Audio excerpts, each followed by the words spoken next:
Brooke Elizabeth Burns is a lot of things. She's an actress, a fashion model, a game show host, a television personality. She is well known for hosting the GSN quiz show The Chase, which got nominated at the 41st Daytime Emmy Awards for Outstanding Game Show. Burns was also recognized 2 years later for her effort on the show, getting nominated for the Daytime Emmy Award for Outstanding Game Show Host. Her life took a new direction back in November 2005 when she was involved in a diving incident that almost damaged her spine. It was my nightly routine.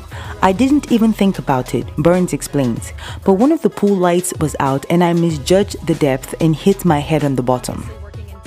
Before we go on with other details of the story, have you subscribed to our YouTube channel yet? What are you waiting for? Tap on the subscribe button and touch the bell icon to get a notification for the next time we drop one of our interesting videos. After hitting her head at the bottom of the pool, Brooke was so lucky that a friend of hers was visiting at the time of the incident. He saw her in distress just as he was arriving and he quickly jumped into the pool, keeping her afloat until the paramedics arrived. As a result, her friend was able to save not only her life but also her mobility. My friend, who's a fireman paramedic, saved my life.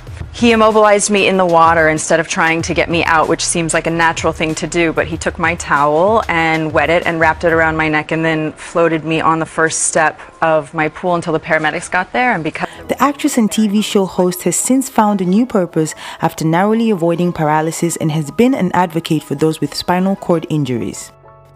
The model was born on the 16th of March 1978 to Brad and Betsy Burns. She has two sisters and they were all raised in Dallas, Texas. Until the 7th grade, Brooke attended Trinity Christian Academy.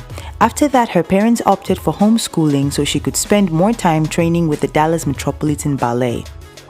She began dancing at the age of 2 and kept at it for 12 years before she went into modeling when she was 15. Brooke's dancing career ended at 15 following a skiing accident that required reconstructive knee surgery.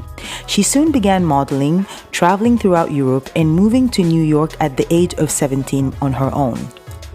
When asked about how interesting modeling was, Brooke said, "I found out you can make $125 an hour just smiling in front of a camera. Fantastic." Before Brooke Burns got the nod to host the Masterminds game show, which launched her into international fame, she had been in a few industries herself. For example, she got an offer to co-star in the short-lived 1996 series Out of the Blue.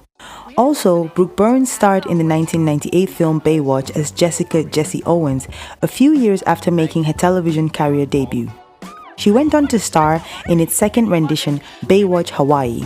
In total, she appeared in 33 episodes until she left the show owing to her first pregnancy.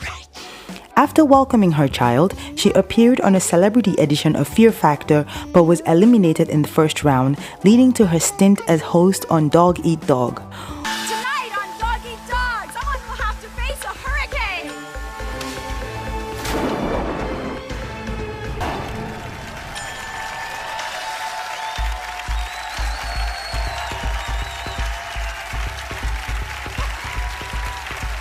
Hi, I'm Brooke Burns. Welcome to Dog Eat Dog. Brooke has also featured as a guest, a fantasy girl, on Ally McBeal while making her feature film debut in 2001's Shallow Hal. She toured Europe modeling for different clients and began doing commercials and featured in a couple of magazines, including the British consumer electronics magazine Stuff, back in August 2002. These feature nearly broke her ties with her family, as we all see later in this video. For now, let's continue with her career in the entertainment industry. Brooke appeared on a number of TV series like Just Shoot Me, Drop Dead Diva, CSI Miami Out of the Blue, To Tell the Truth, and Average Joe Hawaii. She was nominated for an Emmy in 2016 as the Best Game Show host for her role on the GSN game show The Chase, alongside Mark Labette. However, she didn't make a return for the US spin-off, which left fans wondering what happened to their beloved host. Well, what happened was that Brooke was already hosting Masterminds while also playing Maggie on The Gourmet Detective. There had been rumors that the actress left the show due to some controversy. However, this has never been confirmed. Instead, she has nice things to say about her time on the show, admitting it seemed very intimidating at first. She said, "The chase was a little daunting at first, to be honest, just because you're around very smart people all the time and they know so many things. They have so many degrees, so you're often just feeling like, oh wow, okay, I know nothing." but she appreciates being on the show as it proved to be a learning ground for so many things, especially being around so many smart folks. Very fast-paced and also highly rewarding at the end of the day if you can come in and take home that kind of cash. It appears that Brooke loves playing show hosts more than acting because it works well with her schedule, since she's a parent and wants to spend as much time with her family as possible, and hosting shows allows her to do that. Her love for family life comes from the surroundings she grew up in. Brooke Burns had grown up in Texas, and she and her siblings were raised in a Christian family. Her father, Brad Burns, was in the oil business and is also a church elder. Her mother used to work in a bank. According to her, the family was a tight one whose foundation is built on trust and love. Brooke also comes from a very supportive home, and what her family thinks of her matters a lot to her. That was why she felt bad after her parents got upset for her hot photos in August stuff back in 2002. I think at first they thought maybe I was just a little nuts when I went off on my own, she says. As a model, many offers would come from clients to show off a bit of skin or perhaps take it all off during photo ops, and many take whatever initiative is best available to them. As for Brooke, in August 2002, she appeared in an issue of Stuff magazine with next to nothing covering her body. While she might have garnered a lot of fans appreciating her beauty, her family didn't seem all pleased with her action. She later claimed she regretted her actions, which ultimately upset her parents, calling it a live and learn mistake. Off-screen, Brooke Burns was briefly married to Australian actor Julian McMahon, who is the father of her first daughter, Madison. The pair were married from 1999 to 2001. Julian McMahon also happens to be the son of the former Prime Minister of Australia, Sir William McMahon. Their daughter, Madison Elizabeth McMahon, was born on the 10th of June 2000. Brooke Burns remarried 10 years after her first marriage failed.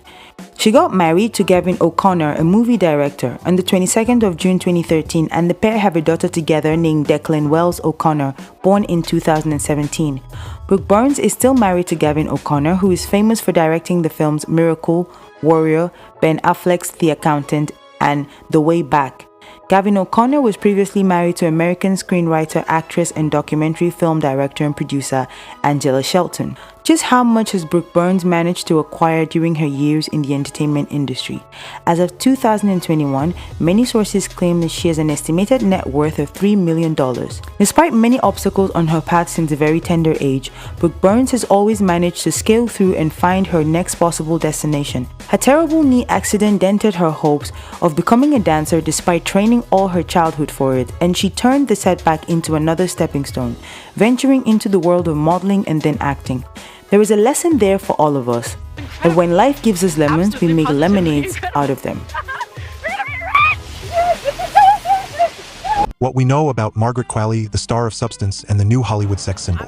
From dance and commercials to Hollywood stardom. In a remarkably short span of time, Margaret Qualley has evolved from a promising young talent into a Hollywood icon, a sought-after sex symbol, and a beloved figure in the world of independent cinema.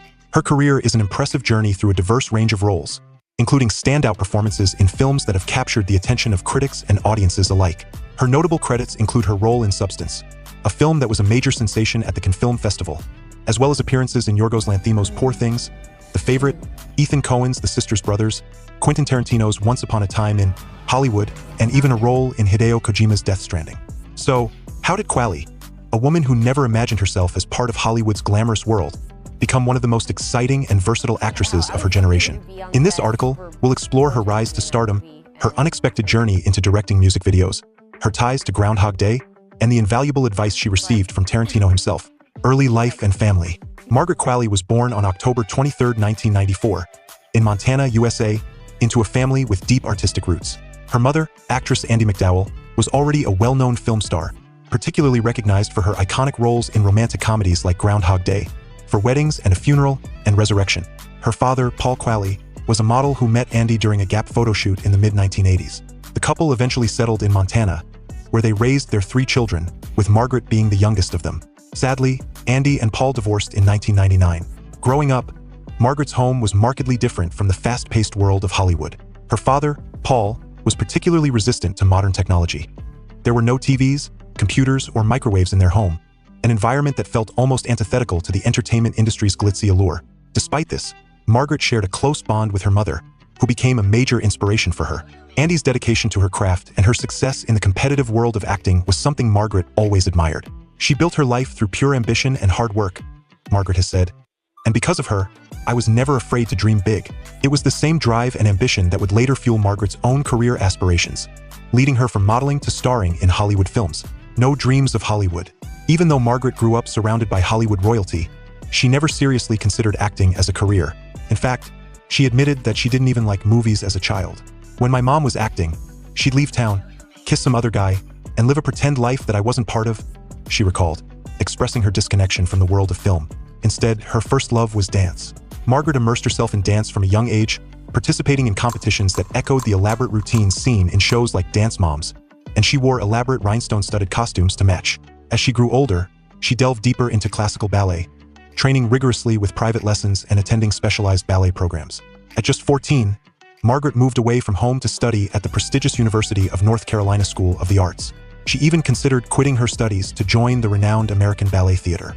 However, Margaret's dream of becoming a professional ballerina soon came to a halt. Ballet was physically demanding, and she suffered repeated injuries and constant pain from the intense training. Eventually, she realized that the world of ballet was no longer fulfilling her. I felt tired, angry, and like I would never be truly good enough or happy doing it, she confessed. This disillusionment led her to reassess her future.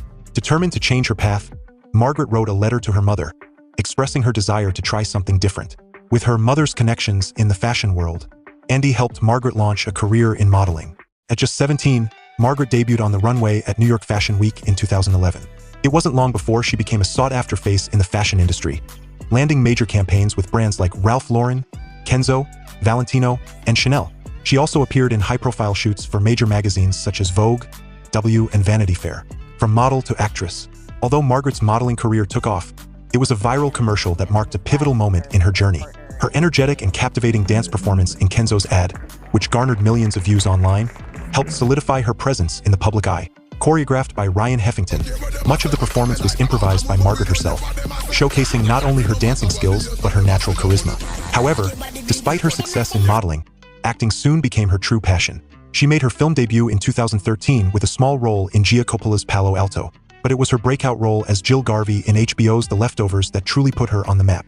The show was widely praised, and Margaret's portrayal of a teenager grappling with the complex emotions of loss and family trauma earned her critical acclaim. From there, Margaret's career flourished with supporting roles in several notable films, including Shane Black's The Nice Guys, the indie drama The Disappearance of Sydney Hall, and the acclaimed miniseries Foss/Verdon. She also starred in the sci-fi drama Io and the period drama The Beguiled, further expanding her acting range. One of the most valuable pieces of advice Margaret received came while filming The Beguiled.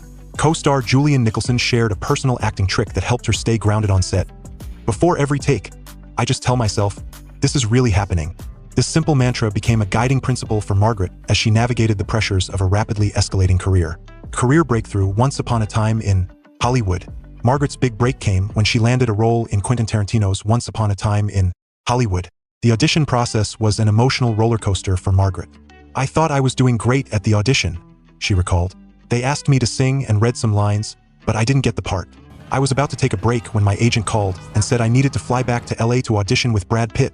Though her screen time in the film was brief, her portrayal of Pussycat, a playful yet naive character, became an integral part of the movie's nostalgic tribute to 1960s Hollywood. Margaret's performance stood out despite the star-studded ensemble cast, and it proved that her talent was undeniable. After wrapping her scenes, she called a friend, overwhelmed with excitement. I was just in a movie with Brad Pitt. The film also featured emerging talents like Sydney Sweeney, Maya Hawke, Austin Butler, and Mikey Madison, and served as a launching pad for their careers as well. For Margaret, Once Upon a Time in Hollywood marked a turning point. She gained newfound confidence and started embracing her instincts as an actor. I was nervous. It's a huge set and there's Brad Pitt. I thought it'd be fun for Pussycat to stick her tongue out at Cliff Booth, but I was too shy to improvise without permission. Quentin sensed it and came over to say, "You want to try something? In the next take, do it." He reminded me that, as an actor, you should never be afraid to explore your instincts. A star is born. Following her success in Once Upon a Time in Hollywood, Margaret's star continued to rise. In 2019, she voiced two characters, Mama and her twin sister, Lockney, in the groundbreaking video game Death Stranding, working alongside Norman Reedus. Her versatility as an actress was further highlighted as she collaborated with some of Hollywood's most eccentric directors, including Yorgos Lanthimos. Her role in Poor Things was memorable, but it was in The Favorite that she truly cemented her place among Hollywood's most exciting young actresses, joining an ensemble cast that included Emma Stone, Willem Dafoe, and Jesse Plemons. But it was her performance in Substance, directed by Coralie Fargeet, that truly set her apart as one of the most dynamic talents in indie cinema. In this satirical body horror film, Margaret portrayed Sue, the younger, more beautiful clone of a famous TV star. Her performance, a blend of sensuality and a sharp critique of society's obsession with beauty, earned her widespread recognition and confirmed her status as a key figure in contemporary cinema. The film received critical acclaim and won the Palme d'Or for Best Screenplay, solidifying Margaret's place as a rising star. "I was terrified to shoot Substance," Margaret admitted. "Almost no CGI was used. Everything was done with makeup and prosthetics, so the physical transformations were very real. It truly felt like a body horror film. Personal life, love, and marriage." As Margaret's career flourished, her personal life also blossomed. In 2023, she married Grammy-winning musician and producer Jack Antonoff. "I'm so happy to have found my person," she shared. "It feels real and amazing. It's the best feeling in the world." Additionally, Margaret ventured into directing music videos, including one for Antonoff's band Bleachers, where she played the lead role, a project that not only showcased her creativity but also deepened her connection with her husband, as she navigated the world of directing for the first time. The music video was a labor of love, highlighting Margaret's natural talent for storytelling and her ability to express emotions through visual art, cementing her position as more than just an actress in the eyes of her growing fanbase.